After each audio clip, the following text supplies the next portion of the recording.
Kanalıma hoş geldiniz. Bugün yine birbirinden güzel orkidelerimle karşınızdayım. Orkidelere iyi bakıldığı zaman bende de gördüğünüz üzere aylarca çiçekli kalabilen bitkilerdir. Özellikle orkidelerinizin çiçeklenmesini teşvik etmek adına düzenli aralıklarla gübrelemelisiniz. Çünkü orkide toprağı klasik topraktan farklıdır ve bu yüzden her zaman sıvı gübreye ya da besine ihtiyaç duyar. Özellikle orkidelerde sıvı doğal besinleri kendiniz evde yapıp ayda bir kere vermeniz gerekiyor. Evde yapılan her bir besinin orkidelere ayrı bir faydası vardır. Kanalımda sizler için çok değişik besinler paylaşıyorum. Özellikle orkidelerde gübre olarak kullanmanız için. Bunları ben dönüşümlü olarak ve düzenli bir şekilde veriyorum. Hepsini kesinlikle aynı anda vermiyorum. Bu yüzden orkidelerinize besin kullanırken mutlaka bir aralığınızın olması gerekiyor. Yani takip etmeniz gerekiyor.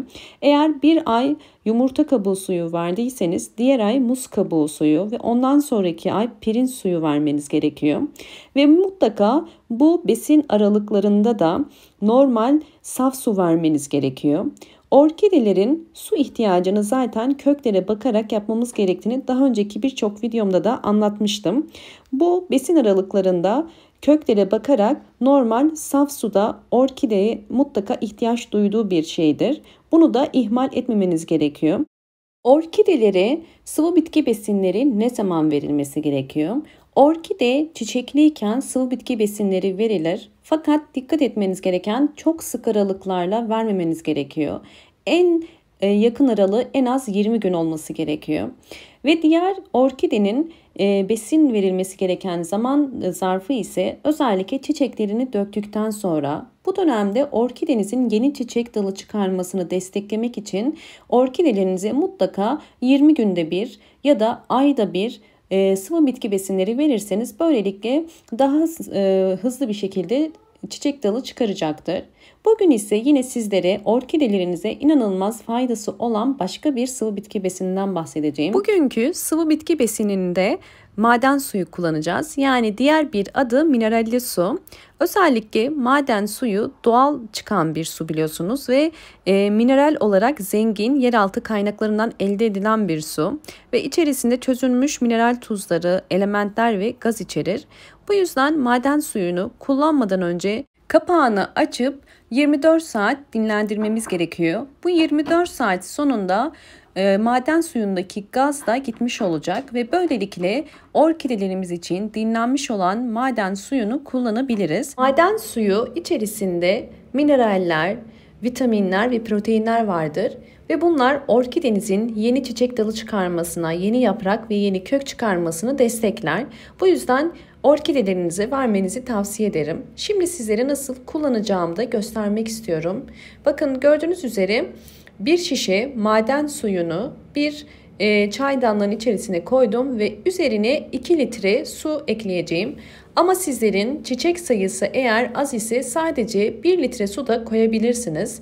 Yani bir şişeye 1 litre su ya da çiçek sayınız fazlaysa 2 litre su kullanabilirsiniz. Bunları karıştırıp orkideleriniz için bu suyu kullanabilirsiniz. Benim suyum yeterli gelmediği için üzerine biraz daha ekliyorum. Toplamda 2 litre su koymuş oldum. Şimdi maden suyunu çiçeklerimize nasıl vereceğimi de göstermek istiyorum. Maden suyu çiçeklere nasıl verilir? Su ile karıştırdıktan sonra her bir saksıya 5 yemek kaşığı kadar ben göz kararı koyuyorum. 5 yemek kaşığı olacak şekilde vermenizi tavsiye ederim. Verdiğiniz su eğer alttan çıkmaya başlıyorsa daha fazla su dökmenize gerek yok. Evet, bu şekilde bakın çiçeklerimin her birine vermeye çalışıyorum. Peki maden suyunu hangi sık aralıklarla vermek gerekiyor? Maden suyunu bu şekilde kullanırsanız eğer 2 ayda bir vermenizde bir sakınca yoktur. Maden suyunu orkidelere vermemizdeki amaç toprağın kimyasal dengesini düzenlemesi. Çünkü maden suyu toprağın kimyasal dengesini düzenler ve toprak karışımında eksik olan vitaminleri ve mineral eksikliğini dengelemiş olur. Maden suyundaki mineraller orkidelerin genel gelişimini desteklemiş oluyor. Eğer maden suyunu çok sık, düzensiz ve yanlış kullanırsanız toprakta fazla mineral birikmesine sebep olur. Fazla mineralde barındıran toprak maalesef yapısı dengesizleşir ve bazı hastalıklara yol açabilir. Bu yüzden vermiş olduğunuz sıvı bitki besinlerini kesinlikle anlattığım şekilde uygulamaya çalışın. Çok sık vermeyin. Zaten yaz aylarında çok sık verilen ve çok uzun süre bekletilen sıvı bitki besinleri maalesef bir takım sineklenme ya da böceklenmeye sebep olabilir. Özellikle maden suyu toprağın genel gelişimini de destekliyor ve orkidelerin yeni kök, yeni yaprak çıkarmasını destekliyor. Bakın görüyorsunuz, bol çiçekli olmasını desteklediği gibi bu şekilde bol bol yeni kökler çıkarmasını destekliyor ve bol bol yeni yapraklar çıkarmasına da yardımcı oluyor.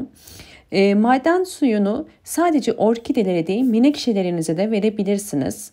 Ama mineralli toprak sevmeyen bazı bitkiler de olabiliyor. Mesela kaktüs gibi, sukulent gibi çok fazla mineralli toprak sevmeyen tropik bitkilere vermenizi tavsiye etmem. Bu sebeple doğru çiçek bakımını yapmanız çok önemli. Mutlaka eğer çiçek besliyorsanız çiçekler hakkında gerekli bilgilere sahip olmak gerekir. Yoksa yapmış olduğumuz bir takım uygulamalar çiçeklerde yarar yerine zarar verebilir. Eğer bu anlattığım püf noktalara dikkat ederseniz bol bol yeni yapraklar, canlı parlak yapraklar ve bol bol çiçek dalı ve yeni kökler çıkaracaktır. Umarım bu anlattığım bütün püf noktalar sizler için faydalı olmuştur. Videomu eğer buraya kadar izlediyseniz ve beğendiyseniz hemen beğen tuşuna basıp kanalıma da abone değilseniz bana destek olmak için abone olabilirsiniz.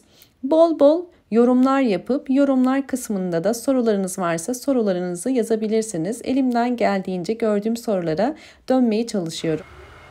Yeni videolarımdan haberdar olmak için mutlaka sağ köşedeki zil sesini de açık konuma getirmeyi unutmayın. Hoşça kalın, sağlıkla kalın.